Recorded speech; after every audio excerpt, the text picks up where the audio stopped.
Whispers of the Old Market. In the coastal town of Limbe, tucked between rolling hills and the crashing Atlantic, lay a compound of age-worn houses clustered beside the old market. The compound itself was a maze of narrow paths, rust-colored tin roofs, and the kind of walls that seemed to absorb secrets. This part of Limbe bore the scent of age and echoes of untold stories. The old market, with its cracked concrete and cluttered stalls, was the beating heart of the area, pulsing with life during the day and transforming into something altogether different by night. Adjacent to this marketplace stood the cemetery, its cracked tombstones and overgrown weeds whispering of those long forgotten. The dead, they said, slept lightly in Limby. By day, the old market was a cacophony, fishmongers shouting prices, spice vendors singing songs to draw in customers, children darting through stalls with stolen mangoes, and preachers in dusty robes warning of damnation. But when dusk fell and the last vendors packed up their goods, the market exhaled something darker. Those who lived in the compound knew this well. The first signs it began, as most strange things do, subtly. A child named Blessing, barely 5, told her mother that she saw small men crawl through their walls at night. "They come from the ground," she whispered, "with tails and big eyes. They talk like people, but move like rats."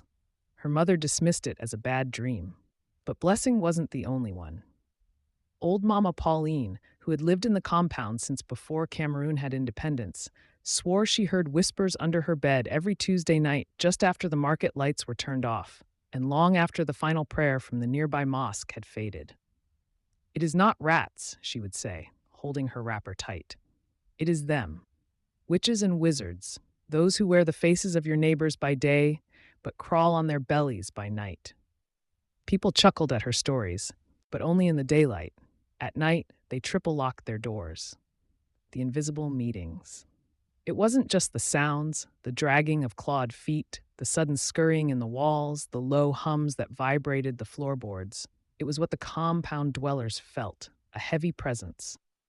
Some said that if you woke up between 2 and 3 a.m., you'd see flickering shadows on your walls that danced like flames but left no light. One night, a young mechanic named Chico was returning home late. His girlfriend lived in one of the corner rooms beside the market fence, and he liked to sneak in after her parents were asleep. But that night, he never made it. He was found the next morning, sprawled across the market alley, eyes wide, mouth open, and unable to speak.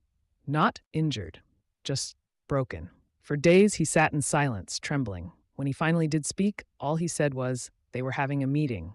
Under the ground. I saw too much." He would never say more.